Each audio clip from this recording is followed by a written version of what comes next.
10 மிளகு இருந்தால் பகையாளி வீட்டில் கூட சாப்பிடலாம் அப்படிம்பாங்க. கரிமுண்டா பார்த்தீங்கன்னா உங்களுக்கு பூவினுடைய நீளம் ஒரு 5லேருந்து 7 சென்டிமீட்டர் வரைக்கும் தான் வரும். ஆனால் பனியூர் பார்த்தீங்கன்னா 12லேருந்து 15 சென்டிமீட்டர் வரைக்கும் வரும். எந்த அளவுக்கு வரும்னா ஒரு பனியூரோட பூவுடைய நீளத்தை நீங்கள் வந்து பார்க்கலாம். அப்போ சரியான உர மேலாண்மை இருக்கும்போது இந்த அளவுக்கு அடுக்கடுக்க இப்படி நெருக்க வந்து திராட்சை மாதிரி வந்து பார்த்தீங்கன்னா கட்டும். நுனித்தளிரில் தொடங்கி முத்தின இலைகள் வரையிலும் எந்த விதமான பூச்சி தாக்குதலுக்கும் ஆளாகாத ஒரு பயிர் எதுன்னு கேட்டிங்கன்னா மிளகு சாகுபடி. அனைவருக்கும் வணக்கம். உளவி ஆர்கனைசேஷன்லேருந்து நான் உங்கள் தினேஷ்குமார். சமவெளியில் மிளகு வரும், ரைட்டு, நாங்கள் ஒத்துக்கிறோம். என்னென்ன ரகமெல்லாம் வரும்? கரிமுண்டா வரும். கரிமுண்டாங்கிறது பழைய நாட்டு ரகம். அதாவது வந்துட்டு முதல்ல வந்துட்டு மிளகனுடைய ஆரிஜின், அதனுடைய வேர் தேடி போகும்போது பார்த்தீங்கன்னா அது நமது தமிழகத்துக்கும் ஆந்திராவுக்கும் சொந்தமான நமது பூர்வீகமான பயிர் வந்து மிளகு. மிளகாய்ங்கிறது அதனுடைய காரத்தை ஒத்து போகிற தன்மையினால் அது இறக்குமதி செய்யப்பட்டது. அதனால் மிளகு அளவுக்கு காரம் இருக்கிறதுனால அதனுடைய பேர் வந்து மிளகாய் அப்படின்னு வந்து வைக்கப்பட்டது. அப்போது மிளகுங்கிறது நமக்கு வந்து நம்மளுடையதுங்கிறதுனால எக்ஸ்போர்ட் குவாலிட்டி கிட்டத்தட்ட வந்துட்டு நாம தான் வந்து பார்த்தீங்கன்னா மிளகு வந்து உள் மாநில தேவை போக உள்நாட்டு தேவை போக வெளிநாடுகளுக்கு ஏற்றுமதி செய்யக்கூடியவர்கள் பார்த்தீங்கன்னா மிளகு வந்து மிக முக்கியமான பங்கு வகிக்குது. 10 மிளகு இருந்தால் பகையாளி வீட்டில் கூட சாப்பிடலாம் அப்படிம்பாங்க. அப்போ கரிமுண்டாங்கிறது பழைய நாட்டு ரகம். வேற என்னென்ன மாதிரிலாம் ரகம் இருக்குன்னா P1 P11 வரைக்கும் சொல்லுவாங்க. அதாவது பனியூர் 1லேருந்து பனியூர் 11 வரைக்கும் பார்த்தீங்கன்னா கேரளா பனியூர் ரிசர்ச் ஸ்டேஷன் வந்து பார்த்தீங்கன்னா வெளியிட்டுச்சு. அப்படிப்பட்ட பனியூர் ரகத்தில் பார்த்தீங்கன்னா பனியூர் 1, 5, 7, 9 ஆகிய 4 ரகங்களை வந்து நாம் வந்து சமவெளியில் வந்து செடி மிளகா நாம் வந்து கொடுத்து 2 ஆண்டுகள் நிறைவடைந்த ஒரு செடி எந்த அளவுக்கு இருக்கும் அப்படிங்கிறத நீங்கள் வந்து பார்க்கலாம். பனியூரை பொறுத்தளவுக்கு கரிமுண்டா எல்லா தளிர்கள்லையுமே குறைந்தது 80 விழுக்காடு பார்த்தீங்கன்னா ஒரு இலைக்கு அடுத்த இலைக்கு இடையில பூ வந்துக்கிட்டே இருக்கும். ஆனால் பனியூர் அப்படி இல்லை. செடி நல்லா வளர்ந்து கிளச்சி அதுக்கப்புறம் தான் பூக்கள் வர ஆரம்பிக்கும்.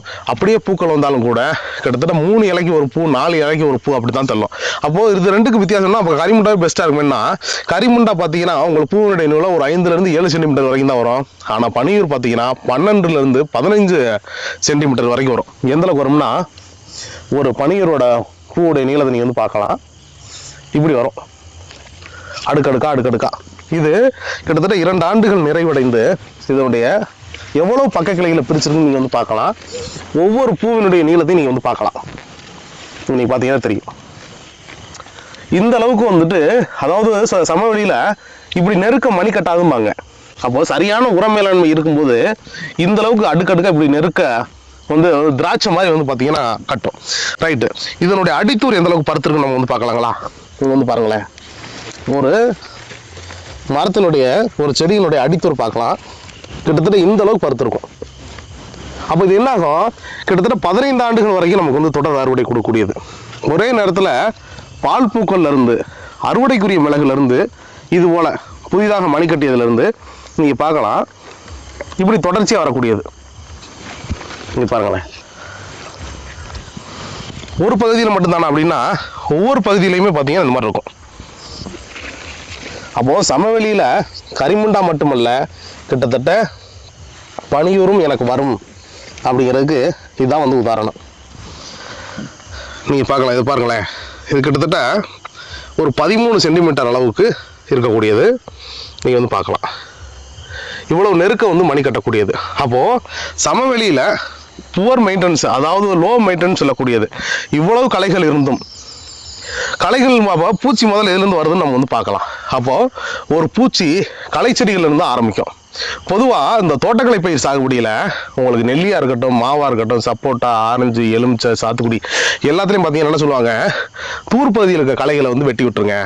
காரணம் தூர்ப்பகுதியில் இருக்க களைச்செடிகள்லேருந்து தான் அந்த மரத்துக்கு வந்து பார்த்தீங்கன்னா ஈஸியாக வந்து செடி வந்து பெஸ்ட் வந்து பூச்சி வந்து பரவ ஆரம்பிக்கும்பாங்க.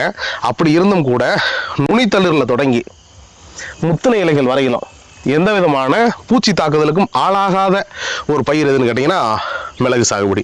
அப்போது இது ஒரு கொத்து, இது ஒரு கொத்து, இது போல் கிட்டத்தட்ட 100கணக்கான கொத்துகள் வந்து ஒரு பனியூரில் வந்து நமக்கு வந்து கிடைக்கும்.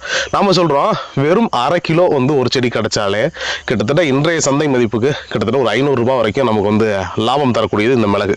அப்போது என்ன மாதிரி நாம் மெயின்டைன் பண்ணோம் அப்படின்னா குறைந்தது 3 மாதத்துக்கு ஒரு முறையாவது பார்த்தீங்கன்னா மக்கான தொழு உரங்கள் வைக்கணும்.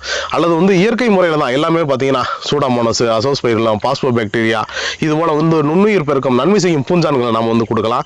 அல்ல நான் வந்து வேறு மாதிரி போகிறேன் அப்போ ஜீவாமிர்தம், அமிர்த கரைசல் இது போல் வந்துட்டு உங்களுக்கு லிக்யூடாக வந்து நாம் வந்து கொடுக்கலாம். அப்போ இது என்னாகும், தொடர்ச்சியாக பூக்களையும் வந்து பிரிகளை வந்து வெளியேற்றிக்கிட்டே இருக்கும்போது இந்த காய் முத்திருச்சுன்னா நாம் உடனே வந்து அறுவடை எடுத்துடணும். அது அறுவடை எடுக்கலைன்னா என்னாகும் அப்படின்னா, எடுக்கிற உணவானது இந்த பிஞ்சுகளுக்கே கடத்திக்கிட்டே இருக்கனால பூக்கள் புதிதாக வரக்கூடிய பூக்களுடைய எண்ணிக்கை வந்து குறைய ஆரம்பிக்கும். இப்போ தென்னை எப்படி 45 நாள் 50 நாளைக்கு ஒரு தடவை தேங்காய் இறக்கிறணும், 23 27 நாளைக்குள்ள இளநீ இறக்கிறணும். இறக்கலன்னா என்னாகும், புதிதாக வரக்கூடிய பாலையுடைய எண்ணிக்கை வந்து குறையும். அதே மாதிரி தான் மிளகு சாகுபடியிலையும் முதல் ஆண்டு கடந்த பின்பாக 2வது ஆண்டுல இருந்து பார்த்தீங்கன்னா எல்லா மாதமும் பார்த்தீங்கன்னா எனக்கு ஒரு செடியில் வெறும் 2 கொத்து தேங்காய் இருக்கு, 2 கொத்து எடுத்துடணும், அதுதான் 20 பூக்களாக மாறும். இல்லைங்க எனக்கு 20 கொத்து இருக்குங்க, 20 நீங்கள் எடுத்துருங்க, அது வந்து 60 பூக்களாக வந்து மாறும். அப்போ தொடர்ச்சியாக வந்து பூக்களையும் பிஞ்சு இப்போ அறுவடைக்குரியதை வந்து நம்ம வந்து ஒவ்வொரு மாதமும் எடுத்து நம்ம வந்து சேகரிப்பு பண்ணும்போது ஆண்டுக்கு ஒரு முறை நாம் வந்து விற்பனை நோக்கி போகலாம். அப்போது உங்களுக்கு இது எங்கெங்க எல்லாம் வரும் அப்படின்னா, ஊடுபயிர் சாகுபடியாக தான் பண்ண முடியும். நிறைய பேருக்கு வந்து விவசாயிகள் நண்பர்கள் கேட்டிருந்தீங்க, கிரீன் நெட் போட்டு கிரீன் நெட்டு கீழே வளர்க்க முடியுமான்னு கேட்டிருந்தீங்க. நிறைய நண்பர்கள் பரிச்சாட்டியமாக வந்து பார்த்தீங்கன்னா கிரீன் நெட்டு கீழே வச்சு வளர்த்துக்கிட்டு இருக்காங்க. நிறைய புகைப்படங்கள் அனுப்பிச்சாங்க. இல்லை சார் எனக்கு கிரீன் நெட்டு கீழேயுமே வந்து நல்லபடியாக மிளகு வந்துருச்சு அப்படின்னீங்க. நாம் சொல்கிறோம், என்னதான் கிரீன் நெட்டு கீழே மிளகு வந்தால் கூட உங்களுக்கு இயற்கையா மரங்களுக்கு உள்ளார இருக்கக்கூடிய அந்த குளிர்ச்சி இருக்கு இல்லைங்களா, அந்த நிழல் இருக்கு இல்லைங்களா, ஒரு பெரிய கோடை காற்று அடிக்கும் போது அந்த வெயில் காற்று வந்து டைரக்டா வெப்ப காத்தா வந்து அடிக்காம ஒரு தடுப்பான ஒரு காற்று தடுப்பான மரங்கள் இருக்கு பார்த்தீங்களா, அதுல இன்னும் வேகமா இன்னும் வீரியமா இன்னும் சக்சஸா வந்து மிளகு வந்து நம்மளால வந்து கொண்டு வர முடியும். அப்போ கரிமுண்டா மட்டுமல்ல, பனியுரமே நம்மளால வந்து பெரிய அளவுக்கு வந்து சக்சஸ்ஃபுல் கிராப்பா வந்து மிளகு சாகுபடியை நோக்கி நம்ம வந்து கொண்டு போக முடியும். இது போல வந்து என்னுடைய நிலங்கள்லையும் தமிழ்நாடு முழுவதும் எந்தெந்த மாதிரியான மண் வகைகள்ல வரும், உங்க நிலத்துல வருமா, உங்க நிலத்துல வந்து போதுமான அளவுக்கு வெயில் இருக்கா, நிழல் இருக்கா, தண்ணி வந்து உப்பு தண்ணி இல்லாம இருக்கா, அது உப்பு இருந்தாலும் pH லெவல் வந்து எந்த அளவுக்கு இருக்கு, அப்போ உங்க மண் வந்து மழை பெஞ்சுன்னா வந்து தண்ணி தேங்குமா தேங்காதா, ஊத்தடிக்கிற பூமியா, இல்ல செம்மண்ணுக்கு தான் வருமா, செம்மண் சரளைக்கு வருமா, களிமண்ணுக்கு வருமா, களிமண் சரளைக்கு வருமா, களித்தரைக்கு வருமா, இவ்வளவு கேள்விகளுக்கு உண்டான பதில்களை நாம் வந்து வெறும் தொலைபேசியில் வந்து பண்ண முடியாது. அப்போ நேரடியாக உங்கள் களத்தை ஆய்வு செய்யணும். நேரடியாக உங்கள் களத்தை ஆய்வு செய்வதற்கு உளவி எந்த விதமான கட்டணமுமே வசூல் பண்ணுறதில்ல. நேரடியாக வந்து உங்கள் நிலத்தை பார்க்குறோம், இப்போ உங்கள் நிலத்தை பார்த்துட்டு உங்கள் நிலத்தில் வந்து சாகுபடி பண்ண முடியும் அப்படிங்கிற உறுதியை கொடுக்குறோம் அப்படின்னா, ஓராண்டுக்கு அந்த செடிகளுக்கு ஏதாவது பாதிப்பு இருந்தால் கூட நாம் வந்து இலவசமாக டெலிவரி கொடுத்து ஓராண்டு வரைக்கும் அந்த செடிகளை நாம் வந்து வளர்த்து இதுபோல் அறுவடையை உங்களிடம் காட்டுற வரைக்கும் உளவி உங்கள்கிட்ட வந்து பயணப்பட்டுக்கிட்டு இருக்கு. ஒரு செடிகளை மட்டும்தான் காமிக்கிறீங்களே, அடுத்தடுத்த செடிகளை காமிக்கிறேன்னா எல்லா செடிகளையும் காமிக்கணும். அதுக்கு நேரம் போதா குறையினால ஏதாவது ஒரு செடிகளை எடுத்து அந்த தகவலை வந்து முழுமையாக சொல்றதுக்காக வேண்டி ஒவ்வொரு செடிகளாக வந்து காமிக்கிறோம்.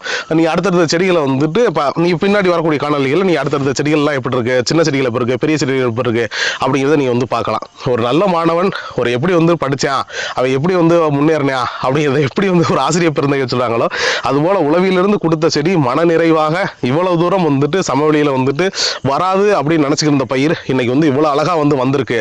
அப்போ இது வந்து இன்னும் 10 விவசாயிகளுக்கு வந்துட்டு சாகுபடியை நோக்கி வந்து நகர்த்துறதுக்கு உதவும். ரெண்டாவது, ஒரு சாகுபடிக்கு போறதுக்கு முன்னாடி அந்த சாகுபடியில் இருக்கக்கூடிய டிஸ்அட்வான்டேஜ் என்ன, எப்படி எல்லாம் வந்து தோத்துப்போம் அப்படிங்கிறத தெரிஞ்சுக்கிட்டோம் அப்படின்னா நாம வந்து சக்சஸ் பண்ணிட முடியும். அப்போ அந்த உங்க நிலத்துல வருமா வராதான்னு பாக்குறதுக்கு, இது வராதுன்னா நம்ம கைவிட்டலாம், வரும்னா நாம் வந்து ஒரு ஆண்டு பயணிக்கலாம். அப்போ தமிழ்நாடு முழுவதும் நேரடியாக உங்கள் களத்தை ஆய்வு செய்து தமிழ்நாடு முழுவதும் இலவசமாக டெலிவரி கொடுத்து ஒரு வருஷத்துக்கு இலவசமாக வந்து சர்வீஸ் கொடுத்து நாம் வந்து ஃபீல்டு டெவலப் பண்ணி கொடுக்குறோம். இது போல பனியூர் ரகங்கள், எனக்கு வந்து செடி மிளகா வேணும், எனக்கு வந்து சின்ன செடிகளாக வேணும், பெரிய செடிகளை வேணும், வீட்டு தேவைக்கு வேணும், கமர்ஷியல் கிராப்பா வேணும், தென்னைக்குள்ள வேணும், பாக்குள்ள வேணும், டிம்பருக்குள்ள வேணும், இப்படி எதுவாக இருந்தாலும் நிச்சயமா நீங்கள் உளவியை தொடர்பு கொள்ளலாம். நேரடியாக வந்து உங்கள் களத்தை ஆய்வு செய்து உங்கள் நிலத்தில் மிளகு சாகுபடி செய்து சக்சஸ் பண்ணிட முடியும். அப்படிங்கிற பட்சத்தில் நாம் தமிழ்நாடு முழுவதும் உங்களோடு பயணிக்க காத்திருக்கோம். இதுபோல வீரியரக நாட்டுகள் வருகிற விவசாயிகள் நிச்சயமா உளவியை தொடர்பு கொள்ளுங்கள். உளவி என்றும் உங்களோடு பயணிக்கும். நன்றி, வணக்கம்.